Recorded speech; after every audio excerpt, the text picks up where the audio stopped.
प्रदोष सोमवार एक ही दिन पड़ रहा है। यहाँ के लोग त्रिवेणी का स्नान करने के लिए प्रयाग जाते हैं, पर मेरे भोलेनाथ ने पूरी त्रिवेणी यहीं बना दी है। कि सोमवार की अगर प्रदोष पड़ती है, बहुत ध्यान से सुनना महाराज, सोमवार की प्रदोष पड़ती है तो शंकर भगवान कैलाश पर निवास करते हैं। हमारे यहाँ कहते हैं सोमवार की जो प्रदोष पड़ती है वो इच्छा पूर्ति करती है।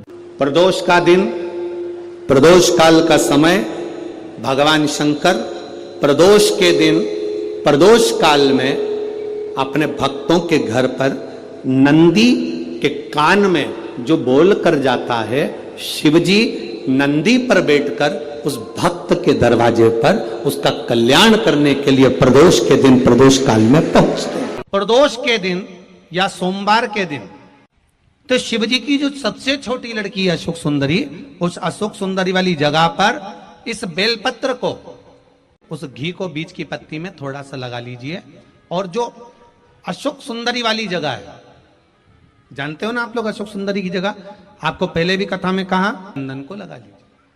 और महाराज बीच की पत्ती में थोड़ा सा घृत, घृत मतलब गाय का घी, गौ माता के दूध से, माखन से निर्मित उस घी को बीच की पत्ती में थोड़ा सा लगा लीजिए। और जो अशोक सुंदरी वाली जगह है, आप घी वाली बेलपत्र को अशोक सुंदरी वाली जगह पर रखकर, ये जो चंदन लगी हुई बेलपत्र है, इसका मुख ऐसा सीधा की सीधा रखोगे तो गणेश जी की ओर हो जाएगा, षडानंद कार्तिकेय की ओर हो जाएगा। अपनी कामना कर कर, जिससे धन लेना है, पैसा लेना है, या जो कार्य निकालना है वो नहीं निकल रहा, बहुत प्रयास कर लिया, अदालत में 50 बार हो जाए, काम नहीं हो रहा, तब इस बेलपत्र का प्रयोग करना, बाबा से विनती करना और विनती कर कर वापिस सजाना। केवल 2 प्रदोष या 2 सोमवार कर लीजिए, बाबा आपकी मनोकामना पूर्ण। सूर्य आप अगर व्रत नहीं कर सकते तो प्रदोष के दिन, प्रदोष काल में शाम का समय, सूर्य अस्त का कुछ पल, कुछ घड़ी के पहले से लेकर बाद तक का प्रदोष काल के अंतर्गत आप शंकर जी के मंदिर में जाकर 1 लोटा पानी, 5 बेलपत्र भी अगर समर्पित करते हैं तो संपूर्ण प्रदोष का फल आपके भाग्य में प्रबल हो जाए। एक निवेदन सभी श्रोता बहन भाइयों से, कथा तो भी प्रदोष काल में, प्रदोष के समय वो जल, मूंग, समीपत्र और बेलपत्र और गुड़ का शंकर के शिवलिंग को समर्पित करना प्रारंभ कर दो। 2 या 3 प्रदोष करोगे, बाबा आपकी मनोकामना शीघ्र पूर्ण कर देगा। 2 या 3 करो। बहुत दिन से काम नहीं हो रहा था, काम तुरंत हो गया, समझ लेना शिव ने कृपा कर दी। प्रदोष काल में जाकर भगवान शंकर की आराधना कर, शिव मंदिर में जाकर अर्चना कर, प्रदोष काल में जाकर शंकर को नमन कर। अगर प्रदोष का व्रत नहीं भी करता तो प्रदोष काल में जाकर शंकर के मंदिर में 1 घृत का घी का दिया लगा दे। आपको पहले भी कहा है, तुम्हारी भगवान से अगर बैर है, भगवान के मंदिर नहीं भी जाना चाहते तो भगवान की चौखट पे दिया लगा दो, पर लगाओ। शाम के समय पर प्रदोष काल में बेलपत्री के पेड़ के नीचे, चाहे शंकर के मंदिर के दरवाजे पर या शिव मंदिर में, अगर आप प्रदोष के दिन दिया लगाते हो, सोमवार के दिन दिया लगाते हो, तो ऐसा कोई व्यक्ति नहीं जिसको मेरे देव अधिदेव महादेव, मेरा विश्वनाथ भंडार नहीं भरता हो, खाली नहीं छोड़ेगा, दे देगा, भंडार भर देगा। 2-1 प्रदोष करा तुमने, अरे 1 साल करो, सारे दरबदर भी तो अपन ठोकर खा कर आए, इतना साल निकाला अपन ने, और 6 महीना, 3 महीना, 4 महीना भगवान से निवेदन तो करो, दिल से कहो तो सरी, नी भंडार भरे तो बात दूसरी, एक बार बोलो तो। पर जगत के लोगों के सामने जाकर मत कहना, कहना तो देव अधिदेव महादेव से कहे। प्रदोष व्रत करने वाले को प्रदोष के दिन प्रयास करना चाहिए कि रात्रि के समय पर आधा घंटा, 10 मिनट, 20 मिनट जागरण करे। जागरण मतलब थोड़ा भगवान का भजन कर ले। भले 4-5 माताएं इकट्ठी नहीं हो तो अपन अकेले ही कर लो, अपन अकेले कम है क्या भाई, अपन कम पड़े, आराधना अकेले भी करो, जागरण करो। जब आपकी 11 प्रदोष हो जाए, 26 प्रदोष हो जाए, तब उद्यापन करो। उद्यापन 2 ब्राह्मणों को जोड़े से बुलाओ, ब्राह्मणों को जोड़े से बुलाकर उनके चरणों की पूजन कर कर, आराधना कर कर, सुंदर मंडप तैयार कर कर भगवान का, उसमें सुंदर रंगोली डालकर, मंडल बनवाकर पूजन करो शंकर भगवान की प्रदोष का। एक दिन पहले गणेश की आराधना करो, पूजन करो, और प्रदोष वाले दिन जो मंडल बनाए हैं पूजन अर्चना करने के लिए, जो स्थान दिया है उसकी आराधना करो। खीर की आहुतियां दीजिए 108 बार। जो ब्राह्मण आए उनके माध्यम से मंत्रों द्वारा पूजन कराकर खीर की आहुतियां दीजिए शिव नाम। महाराज फिर ब्राह्मणों को जोड़े से भोजन कराकर, चरणों को नमन कर कर, दक्षिणा प्रदान कर कर, निवेदन कर कर ब्राह्मणों से कहें, हे ब्राह्मण देवता, आप हमें आशीर्वाद प्रदान करें कि जिस प्रदोष का हमने व्रत किया है उस व्रत का पुण्य फल हमें प्राप्त हो। ऐसा ब्राह्मण चरण को नमन कर कर, प्रणाम कर कर उनसे अपने मस्तक पर अक्षत छुड़वाएं। फिर नमन कर कर, भोजन कराकर विदा करें। शाम को भगवान का जागरण करें। ऐसे प्रदोष व्रत का उद्यापन कर अपने जीवन को सार्थक बनाएं। ऐसा सुंदर प्रदोष व्रत का व्याख्यान वर्णन स्कंद पुराण में करा गया। वही स्कंद पुराण का प्रदोष व्रत का वर्णन आपको शिव महापुराण के इस सुंदर संवाद में किया गया। तो लक्ष्मी के लिए कोई उपाय करें तो कौन सी प्रदोष पर करें? तो अच्छे से सुन लेना भाइयों। शुक्ल पक्ष में जो प्रदोष पड़ती है वो लक्ष्मी की वृद्धि के लिए होती है। तो जितने उपाय आपको प्रदोष के बताए जाते हैं उस हिसाब से आप करो कि शुक्ल पक्ष की प्रदोष है तो लक्ष्मी का कोई उपाय करना। प्रदोष काल में, प्रदोष के समय पर, प्रदोष काल के अंतर्गत बेलपत्री का स्मरण किया है। वो बेलपत्र का स्मरण अगर संसार का मनुष्य कर लेता है तो महाराज ब्रह्मवृत्ता पुराण कहती है कि उस जीव का ऐसा कोई कार्य नहीं जो सफल नहीं होता। महाराज मेरा निवेदन रहेगा, किसी एग्जाम में आप बैठ रहे हो, इंटरव्यू के लिए जा रहे हो, किसी कार्य के लिए जा रहे हो, नौकरी नहीं लग रही, सर्विस नहीं लग रही, तो महाराज तांबे के कलश में 11 बेलपत्र को रखा जाए और तांबे के कलश में 11 बेलपत्र रखकर उसमें 11 सफेद पुष्प को डाला, लाल चंदन घिसकर कटोरी में लेकर जाइए। प्रदोष के दिन, शुक्ल पक्ष का जो प्रदोष पड़ जाए उसके दिन शंकर के शिवलिंग पर लाल चंदन लपेटने से पहले शंकर की जो जलाधार है, शंकर भगवान का संपूर्ण परिवार जलाधारी में विराजमान है। शिव महापुराण कहती है, माता उमा का चरित्र कहता है, कोई एग्जाम में बैठ रहे हो, कोई कंपटीशन एग्जाम में बैठ रहे हो और चाहते हो कि मेरी नौकरी इसमें लगना ही चाहिए, तो लाल चंदन का लेपन आपको इस पूरी जलाधारी पर करना है। लाल चंदन का लेपन पूरी जलाधारी पर करना। और महाराज जी जिस कलश में आपने घर से 11 बेलपत्र और 11 सफेद पुष्प जल के अंदर डालकर लाए हो, उसको आप चढ़ाएंगे तो इस तरह से चढ़ाएंगे कि उसका भाग हमें दिखे चढ़ते समय। ऐसे नहीं चढ़ाएं, उसको चढ़ाते समय इस तरह से चढ़ाएं कि वो जल का भाग हमारी ओर गिरता हुआ। महाराज जब आप वो समर्पित कर दें, बेलपत्र पुष्प आदि सभी चीजें, उस चंदन का एक थोड़ा सा भाग पूरी जलाधारी पर हाथ फेर कर अपने दरवाजे पर आते आते उसका स्पर्श कर दें। जिस दरवाजे से आप एग्जाम देने के लिए जाओगे, जिस घर से आप जाओगे, अपने घर के किसी भी दरवाजे पर उसका हाथ लगा दें या कोई स्थान को छू लें। जिसको आप दरवाजे को खोलकर, दरवाजे को स्पर्श कर कर या दीवार को छूकर या अलमारी को छूकर, जिसको भी छूकर आप जाओगे उसका स्पर्श कर लेना। फिर आपको कुछ नहीं करना है, उमा और महेश ही सब कुछ करेंगे, जो उनको करना है सब साथ। किसी व्यक्ति ने अपनी जिंदगी में एक नियम बना लिया कि मुझे प्रदोष के दिन बाबा देव अधिदेव महादेव को एक कमल का पुष्प चढ़ाना।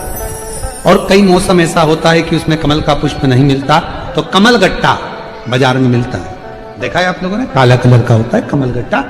एक कमल का गट्टा भी यदि देव अधिदेव महादेव को, यदि कोई कितना भी दरिद्र है, कितना भी गरीब है, उसका कोई व्यापार नहीं, कोई व्यवसाय नहीं, कोई नौकरी नहीं, कोई चाकरी नहीं, कितना भी परिस्थिति से मारा हुआ व्यक्ति है, अगर उसने प्रदोष नियम बना लिया, प्रत्येक 12 महीने का मैं नियम लेता हूं और पूरे 24 प्रदोष मैं बाबा को कमल का, जिस समय पर कमल का पुष्प मिल जाए उस समय पर कमल का पुष्प चढ़ाओ, ना मिले तो कमल गट्टा चढ़ाओ। पर जिसने प्रदोष का नियम बना लिया, 1 साल पूरा नहीं होगा और मेरा बाबा उसका हाथ पकड़कर उसको मंजिल तक पहुंचाना प्रारंभ करेगा, कितना भी दरिद्र। यदि किसी को धतूरा क्यों चढ़ाया जाता है, वो धतूरे का प्रमाण क्या कहता है? तो शिव महापुराण की कथा में रुद्र संहिता के अंतर्गत महाराज अगर आप पढ़ेंगे तो उसमें व्याख्यान वर्णन मिलेगा कि मनुष्य के जीवन में प्रतिदिन असत्य बोलने में आते मुख से कई बार असत्य का संबोधन निकल जाता है, झूठ निकल जाता है, असत्य निकल जाता है। तो हमारे यहाँ शास्त्र कहता है सबसे पहला धतूरा भगवान शंकर को अगर किसी ने समर्पित करा था तो ब्रह्मदेव ने करा था महाराज। और उसका भी प्रमाण है कि हर चीज का प्रमाण होना चाहिए। देखो कि आखिर भगवान के मंदिर के पीछे क्यों नहीं प्रणाम करते, तो उसका भी प्रमाण होना चाहिए। कि कोई आपसे पूछे तो आप बता तो सकते हो, केवल कथा के माध्यम से नहीं, आप उसको बता सकते हो कि ये कारण है। आप चंदन चढ़ा रहे हो तो उसका कारण बताना पड़ेगा कि ये चंदन क्यों चढ़ाया, चावल चढ़ाया तो उसका कारण बताओ कि अग्नि पुराण में लिखा है कि अक्षत की महत्वता क्या है।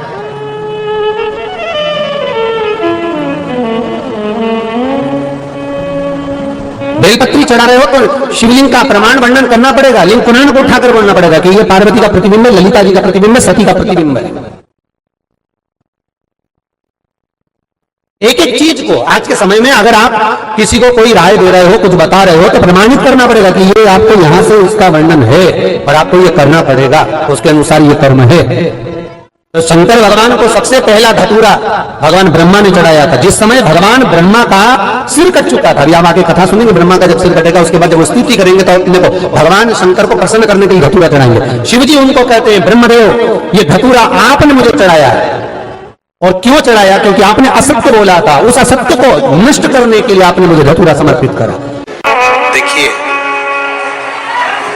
अगर प्रदोष का व्रत नहीं कर सकते, प्रदोष के दिन आप व्रत नहीं कर सकते, मान लो आपसे भूखा नहीं रहा जाए, प्रदोष का व्रत नहीं कर सकते, प्रदोष के दिन आप भूखे नहीं रह सकते, मंदिर भी नहीं जा सकते, दिया भी नहीं लगा सकते, तो शिव महापुराण की कथा कहती है कि प्रदोष के दिन, प्रदोष काल में अपने ही दरवाजे के पास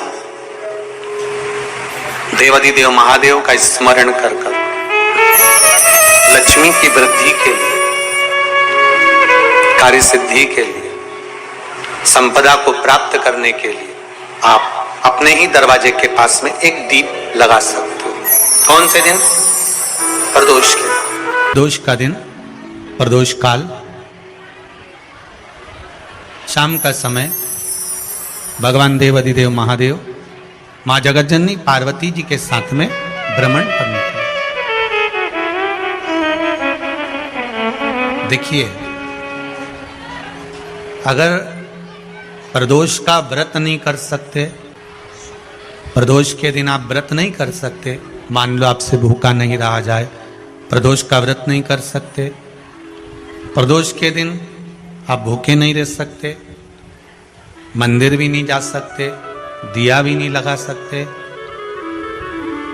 तो शिव महापुराण की कथा कहती है कि प्रदोष के दिन, प्रदोष काल में अपने ही दरवाजे के पास में देवाधिदेव महादेव का स्मरण कर लक्ष्मी की वृद्धि के लिए, कार्य सिद्धि के लिए, संपदा को प्राप्त करने के लिए आप अपने ही दरवाजे के पास में एक दीप लगा सकते हो। कौन से दिन? प्रदोष।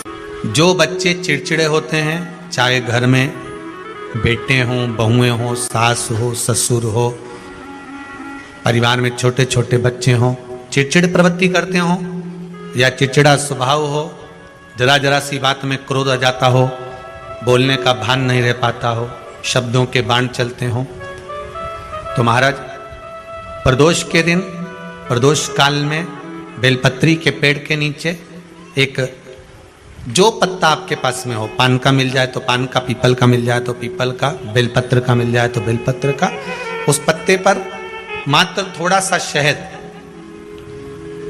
और 7 दाने चावल के रखकर घी का दिया लगा दो महाराज, और थोड़ा सा जल हाथ की अंजलि में लेकर भगवान देवाधिदेव महादेव का स्मरण कर कर कि इस बेलपत्री के वृक्ष के नीचे माता लक्ष्मी, पार्वती, सरस्वती विराजमान है।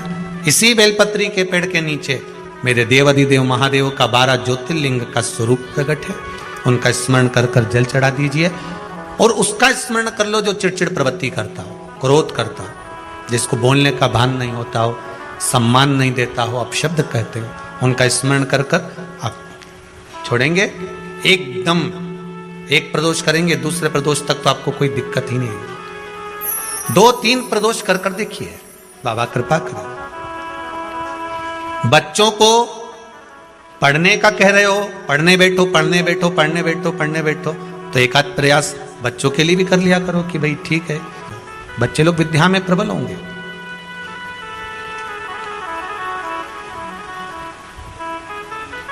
शिव उपासना का जो फल है वह 1000 गुना। पहले भी कथा में काज फिर कहते हैं,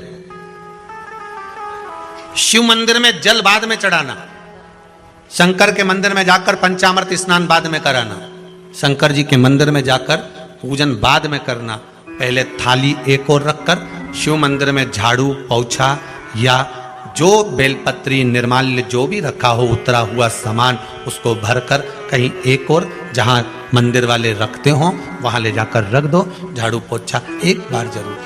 पूजन करने से पहले सबसे पहले सफाई का ध्यान रखो और एक विश्वास रखना, आप मंदिर की सफाई नहीं कर रहे हो, फिर निवेदन करूंगा आपको, आप मंदिर की झाड़ू नहीं लगा रहे हो, आप मंदिर की सफाई नहीं कर रहे हो, आप मंदिर में पोछा नहीं लगा रहे हो। जितना हाथ आप मंदिर में फेर रहे हो सफाई के लिए, उतना आपके जीवन में जितना दुख है, जितनी तकलीफ है, जितना कष्ट है, जितनी बीमारी है, उस पर हाथ फेर रहे हो, मंदिर में नहीं फेर रहे हो।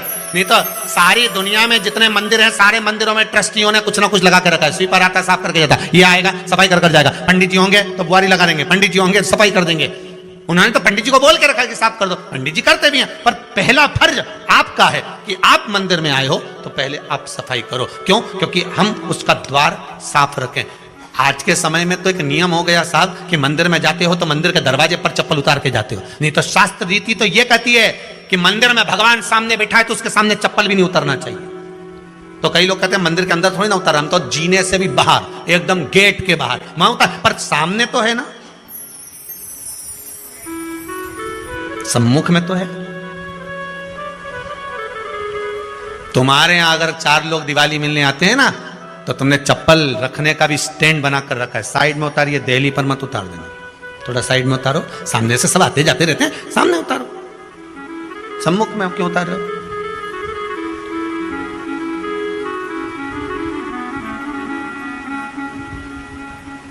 थोड़ा द्वार पे से दूर उतारिए।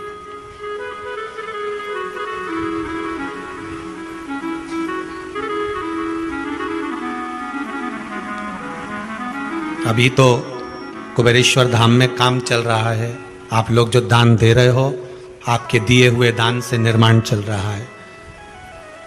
अभी तो आप पहनकर जूता चप्पल भी अंदर आ जाते हो, भले दूसरे मंदिरों में चप्पल पहनकर हमने देखा है, आधिकाधिक मंदिरों में, ब्रजभूमि पर भी बहुत मंदिरों में लोग अंदर जूता पहनकर चले जाते हैं, पर जब तक बाबा नहीं बैठा तब तक तो आप पहनकर आ रहे हो। जिस दिन बाबा कुबेरेश्वर धाम में आकर बैठ गया उसके बाद वो दोनों गेट पर चप्पल बाहर ही रहेगी।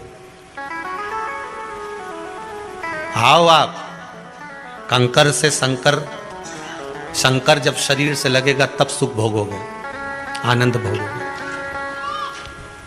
सुख की प्राप्ति। अपने द्वार पर भी कितना सुंदर लिखा है भविष्य पुराण के अंतर्गत, और विष्णु पुराण में भृगु बाबा का चरण का चिन्ह भगवान विष्णु की छाती पर रहा, भगवान विष्णु की छाती पर भृगु बाबा के चरण का चिन्ह रहा, चरण का चिन्ह। अब भविष्य पुराण में लिखा है कि अगर हम मंदिर के द्वार पर घर के चौखट के एकदम सामने चप्पल उतार देते हैं 7 बार दिन भर में से, कितनी बार? 7 बार विष्णु पुराण कहती है ऐसा कोई दिन नहीं होता जिस दिन दरवाजे पर 7 बार लक्ष्मी आकर खड़ी नहीं होती हो। कल एक कथा कही थी आपको कि प्रत्येक मनुष्य के भाग्य में सुख लिखा है, केवल मंथन करना।